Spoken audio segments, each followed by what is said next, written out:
Hey ladies, let's talk about love. Now, the love that I want to talk to you about is the kind of love that we as women should be embodying all the time. But how do we come to embody this essence of love? And how do we then express that into the world in a way that really is honoring of ourselves and others? Now, this topic of love is one that, we often think of from a more romantic kind of place, like attracting love and a relationship into our lives. But before we can really attract that into our lives, first, we actually have to be love. And to the degree that we can love ourselves, then we can really flow that love into the world and share that with others, whether they be our family members, our friends, our partners, whoever it is that we might meet. When we embody the essence of love, we send that vibration out into everywhere that we go. And then other people will feel that and feel that in our presence and be drawn to us because of that. The world really needs a lot more love, and people are craving for some kind of sense of care, nurture, love, compassion. And this is something that the feminine is naturally meant to embody. Now think of being a mother, for example.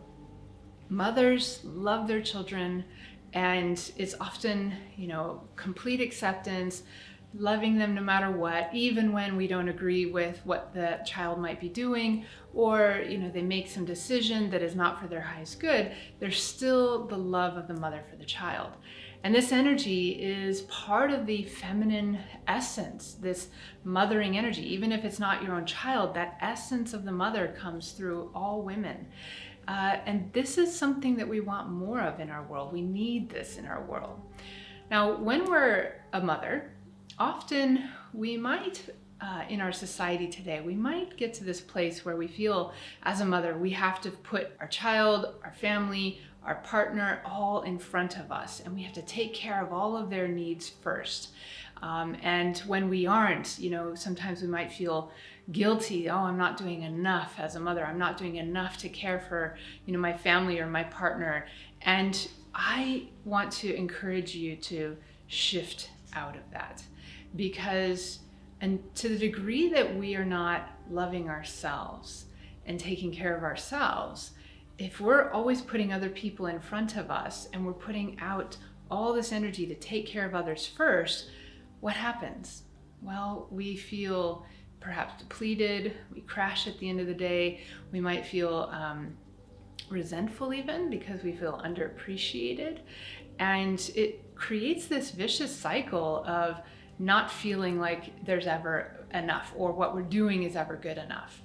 And this is at the core because we are not giving enough to ourselves, because we are not filling our own cup. And we have to love ourselves in order to fill our cup, in order to then flow that energy of love out into the world and sustain this energy, to be able to continue to serve the people in our lives sustainably without crashing and without feeling like we need anything back from them. Because when we're taking care of our needs, then we don't need anyone else to take care of our needs. We are self-sustaining. And when we're self-sustaining, then we are full. We have all this energy and love overflowing that then wants to give. It wants to serve. It wants to support. It has plenty of bandwidth to help other people. So this energy of love, that is what it is. It is a force of creation that wants to give. It wants to impart. It wants to serve and help bring that love into the lives of others. And this is a huge part of the role of the feminine. Now, of course, all of us, men and women, should be doing this. But if the feminine is not doing it enough in the world, then there is a serious lack of that energy, because remember from some of our previous episodes, the feminine is the birther.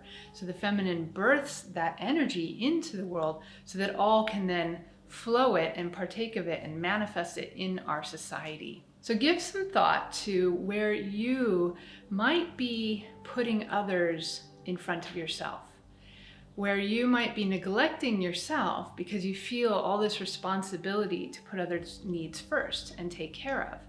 Or give some thought to where you might feel like maybe sometimes you feel like you're not doing enough, and then we get feeling guilty, and then we feel get into maybe a little bit of martyrdom, or we start overextending ourselves because we're not putting ourselves first. We're not giving ourselves the love, the care, and the nurture that we need to fulfill and sustain that flow of love in our lives. Now, when we are in this place of overextending and giving and serving others' needs without really taking care of ourselves, and we then get into some of the martyrdom, some of the depletion, maybe some jadedness even, what happens to us?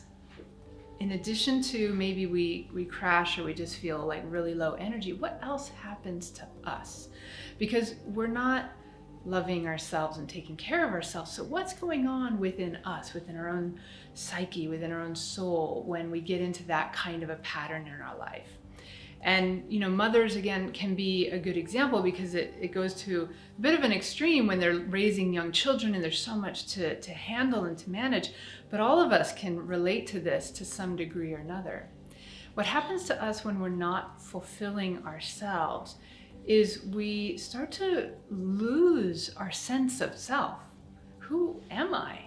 We start to lose a sense of connection to what brings us joy, or a sense of passion for life and the excitement of living life itself. We start to just feel like really dragged down, and we might even lose connection to a sense of purpose in the world. And so when we start feeling less confident, less purposeful, less passion, less excitement for life, less joy, where does that leave us? Well, that leaves us in a really depressive state. It leaves us in the state of feeling very unworthy and lost, because we have lost our sense of who we are at a core. So this, of course, is going to lead to a negative cycle that just, you're going to spin that hamster wheel in the same pattern over and over and over again until you make a shift, until you start realizing you need to love yourself again. You need to give to yourself again. You need to put yourself first, because again, it's not selfish. It's not selfish to give to yourself and to love yourself. It is actually, think of it like this. I am serving myself and taking care of myself so that I can take care of those needs, fill my cup, and then from that full cup, I'm going to step into service to others and flow that love without any attachment, without any neediness, without any agenda. I'm just going to serve. I'm going to flow that love to others, and I'm going to have an abundance of it because I'm taking care of myself.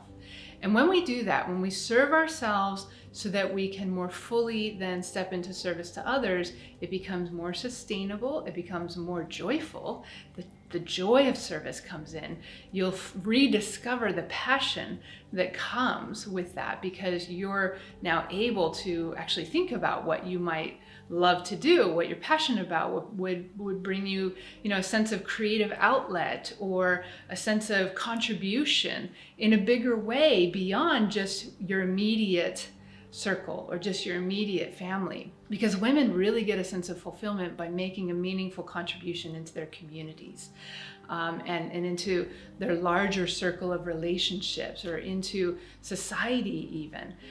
We have a very ingrained sense of needing to find fulfillment from within and fulfillment from making that meaningful contribution in this world. And that is all going to start from loving yourself, taking care of yourself, not from a place of selfishness, but from a place of how can I fill my cup so that I am more able to serve more people and do so sustainably without crashing. So give some thought to that and how you can start making that shift to put yourself in that position of self-love, taking care of yourself, baths, romantic, kind of dinners with yourself even, the facials, the self-care, whatever it is that brings you joy, going dancing, whatever it may be for you. You want to really do things that nurture, fulfill, bring some sense of joy and excitement and energy back into your life. And it doesn't have to take a long time. You can still do all those other things, but you're gonna find that it's far more sustainable, far more fulfilling when you do this from a place of self-care, self-love, and then flowing that out into the world. But if you found this information useful, then I invite you to like and subscribe below so that you can also stay tuned on future videos. And there is a part 2 coming on this topic where we're going to explore more into examples of women who embody that love and care and nurture with service in the world, but also from a place of nobility. So come and join me next time.